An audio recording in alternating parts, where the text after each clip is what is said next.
Hello, I'm Jody Wolf, and you're watching Expoz. It is May 27, 2017 at 1:43 a.m. Birmingham. I've got a quite interesting little thought here. And before I get to that, I first want to make another reference to this gentleman that I referred to last night about what Obama was doing in Germany with Merkel. She's just like him, guys. She is just like him. She ate up every word he said and agreed with it. He had a facial expression when he talked about Jesus that was a very conceited look. If you you probably won't see it now, but it is there on other blogs. When he talks about Jesus, this is Obama, he's got a look like he's damn near jealous, really. Talking about Jesus had a time to make a difference. He said, now I got a time to make a difference. Something to that effect. But anyway, Steve kept trying to talk about the gods with a little g. And if he were to go to Psalms 82, verses 1 through 8, then he would understand what he's really trying to say. But I think he's not quite getting it. And he's a great teacher. He blew me away with his content. But there's, all of us have something we can learn from time to time. And I'm going to read that Psalm 82, 1 through 8. And this would make Steve teach a little better on what he's talking about when he's saying God's with a little g. So in verse 6, I'm jumping all the way to 6. I have said, ye are gods. Now this is God with a little g. And all of you are children of the Most High. In verse 7, but you die like men, and you fall like one of the prince. God made all other gods with a little g, and all were made again with a little g. And when they act like the only creator, Yahweh, then the only Elohim is Yahweh. God makes it very clear that he is God and there is no other. So no other Elohim is Yahweh, period. There's a lot of Elohim, which is singular or plural, but none are Yahweh, but one. That's the singular. I know that's a little bit fuzzy there, but that's exactly what it says. And had I read 1 through 8 and not picked up at verse 6, it would make a little more sense. But what I was going to talk about, just something that hit me last night, and I made a quick note of it, and take the rapture of the church. When it occurs, in the twinkling of an eye, the dead in Christ will rise first, and then we which are alive and remain will be caught up after. So they'll come up in less than that twinkling of an eye before us. So they'll get up to our level, and we will go up together. We will rise at whatever Jack Van Impe says, a billion trillion miles or light years in a twinkling of an eye. Well, I think it's going to be more like behind a thin veil. And I think the disappearing act here on earth, the people who actually see their children or their spouse or their parent or brother or sister disappear before their eyes, they're going to freak out. This world will go ballistic in the first 10 minutes. In the first hour, there'll be no power. There'll be airplanes crashed everywhere. There'll be millions of automobile wrecks around this world. Millions of them. Train derailments. Ships crashing into, just total chaos. 1 hour after the rapture of the church. This world has gone ballistic crazy. And it's a madhouse. You don't want to be here. But if you were here, just try to imagine that everybody, everywhere at the same time, break out a knife and start stabbing everybody.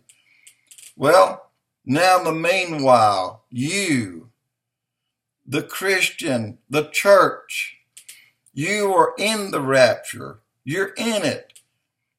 Can you imagine what it's going to be like for you? And just take a thought. Do you think you're going to disappear and reappear in another time and place? You know what? I think that we're going to go and our minds will disappear. Okay? But in our minds, we'll suddenly have it'll be almost like before us, we're in something that our hearts could imagine, but our heads never thought of, in a place of paradise. Instantly, when we take one breath into the new realm, we're in a new body. That quick. We didn't notice the body come on, but we know that wherever we are, nothing is hurting the body. The body is perfect. The body can handle anything. If the body's traveling at 1 billion miles a second, it's okay. The body can do it. There's a protective bubble around this body that's streaking 1,000,000 times faster than a falling star. But your body is perfect. It's content. And you're traveling not at the speed of light or 1,000,000,000 times faster. You're traveling at a very leisure pace. And all of a sudden, you have beside you the Lord of Lords, the Lord of Hosts. You have our Christ. He's with us, and we're all traveling together. We're in a very comfortable flight. We're going somewhere. I don't mean flying like Superman, but we are going somewhere, and the excitement in our bodies have gone to a fevered pitch that if we were in our normal bodies couldn't handle it. Our normal bodies would completely break down under what we feel inside our new bodies at the time that we're being taken up by Jesus. It's going to be in the twinkling of an eye for those who are here. But for us, it's a very slow process where we will get to enjoy. If it's a twinkling of an eye, that twinkling of an eye may turn into 7 years for us. So you kind of know where I'm going with this. And if it takes time for us to, really, we're going places that we cannot imagine. Our heart has thought of these things, and now that you're in the new body, your head kind of puts your heart, and the two are joined, and then you have these feelings. They're not emotions, because emotions will make you cry. Emotions make you overjoyed. You can't have the emotions to any extreme that's anything below very good. You can't have an emotion that'll even draw a tear to your eye. You can only have an emotion that will just lift you up higher and higher, because every time you go to Christ in prayer, and we'll do that. The second we're out here, first thing we'll do is start praying. Every time you start praying, can you imagine the bliss that you're going to be in? And every time you pray, the bliss is better. The longer you pray, the bliss is more intense. Can you imagine that? Who would want to stop praying if it was bliss the entire time? So I'm just trying to get you to think about the taking away, the rapture of the church. It's not going to be For us, a split second. For us, it's going to be a very pleasant, very joyful journey where we're with our Christ. However we're traveling, I think we'll be moving through the air, and I think we'll be moving toward heaven.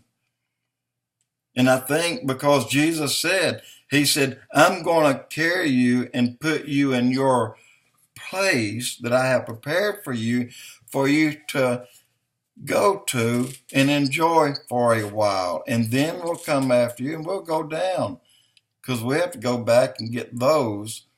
And he's talking about the Jews and those who did come through. And because he'll have to go quickly and end it, because God said if he didn't cut those days short, then no life would be left alive. So we'll return with Christ, but we won't get off of a horse because Christ will have the work done when our horse's feet touch the ground. And by the way, I've said before, the horse is yours. It's a gift from God. He can fly, and he will not let you fall. It's like one of these things that keeps you balanced. They make a 10,000 adjustments per second to keep you balanced.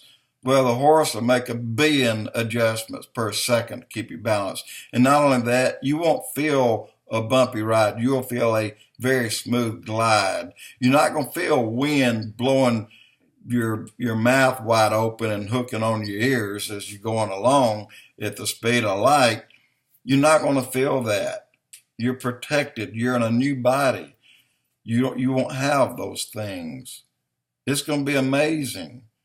And you're going to have a trip that you'll never forget the second we leave here. And the trip is going to probably last for about 7 years. And then we'll come down and gather up the rest with Jesus, destroy those who need to be destroyed, and then we go to a feast. Guys, that day is coming, and a lot of people are in a panic right now.